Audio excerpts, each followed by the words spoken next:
दिल्ली सरकार से संबंधित भारत के नियंत्रक एवं महालेखा परीक्षक का दिल्ली में शराब के विनियम और आपूर्ति पर निष्पादन लेखा परीक्षा प्रतिवेदन वर्ष 2024 का प्रतिवेदन संख्या नंबर 1 की प्रतियां सदन पटल पर प्रस्तुत करती हूं। सभी सदस्यों को वितरित की जाए प्रति सीएजी की रिपोर्ट। माननीय सदस्यगण, मैं आपको भारत के नियंत्रक महालेखा परीक्षक की रिपोर्ट को सदन में प्रस्तुत करने से संबंधित पृष्ठभूमि से अवगत कराना चाहता हूं। सदन में सदस्यों को सीएजी रिपोर्ट पर चर्चा करने में सहायता करने के लिए इसको उजागर करना जरूरी है, क्योंकि उक्त रिपोर्ट अब सदन के विचाराधीन है। यह इसलिए भी महत्वपूर्ण है क्योंकि सदन के कई सदस्य पहली बार चुनकर आए हैं और इस पृष्ठभूमि की जानकारी मिलने से उन्हें रचनात्मक ढंग से चर्चा में भाग लेने में मदद मिलेगी। सीएजी एक संवैधानिक संस्था है जो जवाबदेही है, पारदर्शिता और सुशासन को बढ़ावा देती है। इसे संवैधानिक प्रहरी भी कहा जाता है और इसकी कार्यप्रणाली को माननीय सर्वोच्च न्यायालय ने संविधान की मूल संरचना कहा है। सीएजी जनता, विधायिका और कार्यपालिका को यह स्वतंत्र और विश्वसनीय आश्वासन देती है कि सार्वजनिक धन एकत्रित किया जा रहा है और उसका प्रभावी ढंग से कुशलतापूर्वक उपयोग किया जा रहा है। यह आश्चर्यजनक तथ्य है कि वर्ष 17-18 के बाद से 2017-18 से सीएजी की रिपोर्ट को सदन पटल पर प्रस्तुत नहीं किया गया है। इस संबंध में विपक्ष के तत्कालीन नेता,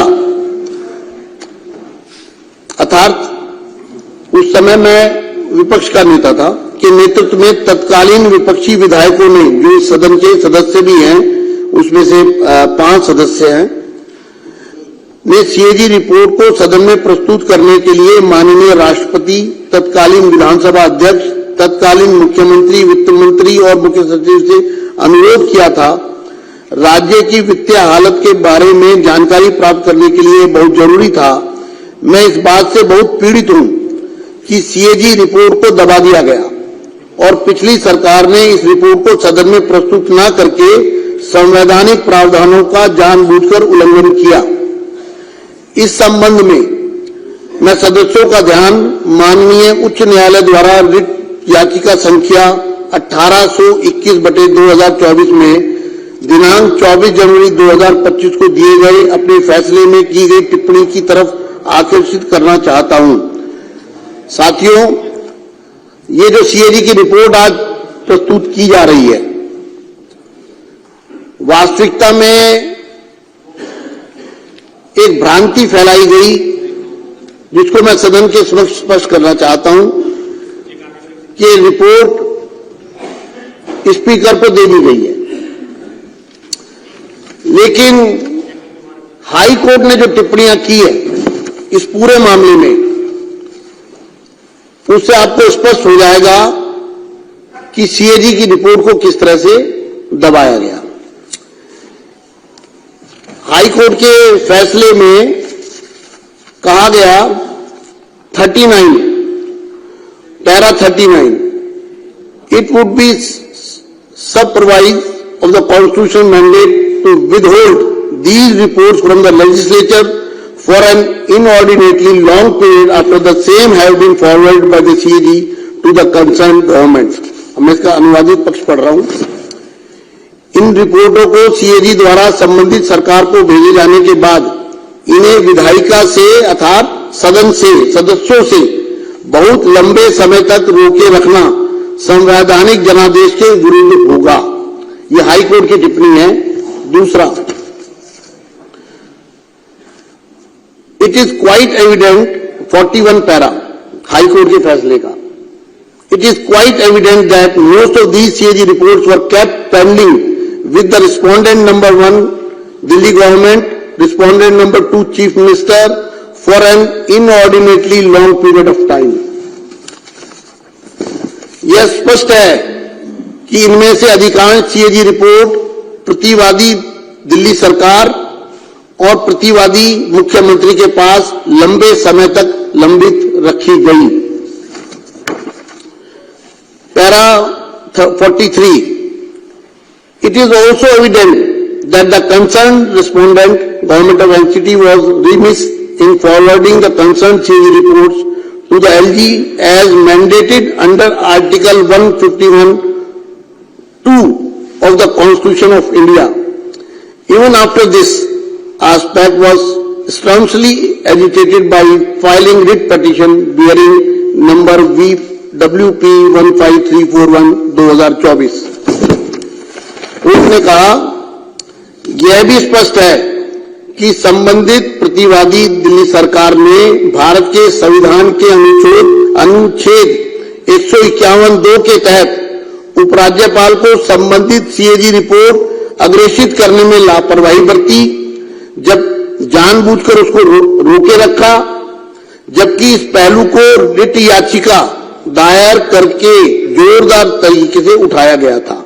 अर्थात संविधान की अनुच्छेद 151(2) का खुला उल्लंघन हुआ और उस अनुच्छेद के अनुसार सरकार को यह रिपोर्ट एलजी के पास समय रहते भेजनी थी, लेकिन जानबूझकर सरकार ने रिपोर्ट को अपने पास दबाए रखा। ये हाई कोर्ट ने, ये जब आप लोग चर्चा में भाग लें तो आपको तथ्य आपके समक्ष होने चाहिए। Para 45, even thereafter the respondent, Government of Delhi, did not act with alacrity in the matter. इसके बाद भी दिल्ली सरकार ने मामले में तत्परता से काम नहीं लिया। कोर्ट में आने के बाद भी सरकार अड़ी रही रिपोर्ट को अपने पास दबा के रखने में। 46, ये हाई कोर्ट की टिप्पणियां पढ़ रहा हूं जो किस प्रकार से संवैधानिक शक्तियों का उल्लंघन हुआ है, किस तरह से रिपोर्ट को छुपाया गया है। 46, it is quite evident there has been an inordinate delay on the part of the respondent, Government of Delhi, in taking requisite steps for laying the CAG reports before the Legislative Assembly. The sequence of events and the timeliness reveal a disdainful disregard by the Government of Delhi of its constitutional obligation. यह बिल्कुल स्पष्ट है, high court कहता है, यह बिल्कुल स्पष्ट है कि प्रतिवादियों दिल्ली सरकार की ओर से विधानसभा के समक्ष सीएजी रिपोर्ट रखने के लिए अपेक्षित कदम उठाने में अत्यधिक देरी की गई। घटनाओं का क्रम और समयबद्धता प्रतिवादियों राष्ट्रीय राजधानी क्षेत्र दिल्ली सरकार द्वारा अपने संवैधानिक दायित्वों के प्रति तिरस्कारपूर्ण उपेक्षा को दर्शाते हैं। अर्थात दिल्ली सरकार ने संवैधानिक दायित्वों का तिरस्कार किया, ये हाईकोर्ट की टिप्पणी में कहा गया रिपोर्ट को पेश न करके। ये माननीय, these are the words of the Honorable High Court. These are very critical and strong observations. In para 49, the Honorable Court has said, it is directed that once the Legislative Assembly is constituted and summoned pursuant to the upcoming elections, requisite steps shall be taken by the respondent, Government of Delhi, inter alia under Rule 24, 27 and 289 of the Rules of Procedure for the purpose of laying the CAG reports as expeditiously as possible. यह माननीय उच्च न्यायालय के शब्द है, यह बहुत ही गंभीर और कड़ी टिप्पणी है। इसके अलावा पैरा 49 में माननीय न्यायालय ने कहा है, यह निर्देश दिया जाता है कि आगामी चुनावों के बाद जैसे ही विधानसभा का गठन होता है और सदन को आहूत किया जाता है, दिल्ली सरकार द्वारा अन्य बातों के साथ साथ प्रक्रिया नियमों के नियम 24, 27 और 289 के तहत सीएजी रिपोर्ट को यथाशीघ्र सदन के पटल पर रखने के लिए आवश्यक कदम उठाए जाएं। अतः यह बहुत ही खुशी की बात है कि नई सरकार द्वारा माननीय उच्च न्यायालय के निर्देश के मद्देनजर और अपनी जिम्मेदारी को समझते हुए दिल्ली की जनता के प्रति पहले ही सत्र में पहले ही दिन आज सीएजी रिपोर्ट को सदन पटल पर प्रस्तुत किया जा रहा है। मुझे उम्मीद है कि सीएजी रिपोर्ट में दिए गए निष्कर्षों और सार्थक सकारात्मक विचार विमर्श करेंगे। आज हम एक रिपोर्ट ला रहे हैं, उसका कारण ये है कि ये वॉल्यूमिनस है, बहुत बड़ा, चूंकि ये पिछले कई वर्षों का बैकलॉग है और हम चाहते हैं कि दिल्ली की जनता के सामने सब चीजें बहुत स्पष्ट रूप से आए। इसलिए आज एक रिपोर्ट सदन के पटल पर रखी गई है और इसी तरह से आने वाले दिनों में दूसरी रिपोर्ट लाई जाएगी। मैं चाहता हूं इस रिपोर्ट पर सदन में कुछ सदस्य जिनके मेरे पास नाम आए हैं वो पूरी तरह आतुर है कि हम इस चर्चा में भाग लेना चाहते हैं सीएजी रिपोर्ट के बारे में, क्योंकि सीएजी की रिपोर्ट आज यहां पर ले हो गई है। इसलिए मैं इस चर्चा को ऑन करता हूं और क्योंकि ये मामला बहुत गंभीर मामला है, सीएजी की रिपोर्ट को दबाना एक तरह का क्रिमिनल ऑफेंस है मेरी नजर में। तो इस पर सभी सदस्य अपनी भावनाओं को व्यक्त करना चाहते हैं। जितने सदस्य मौजूद हैं सभी की तरफ से रिक्वेस्ट आ रही है।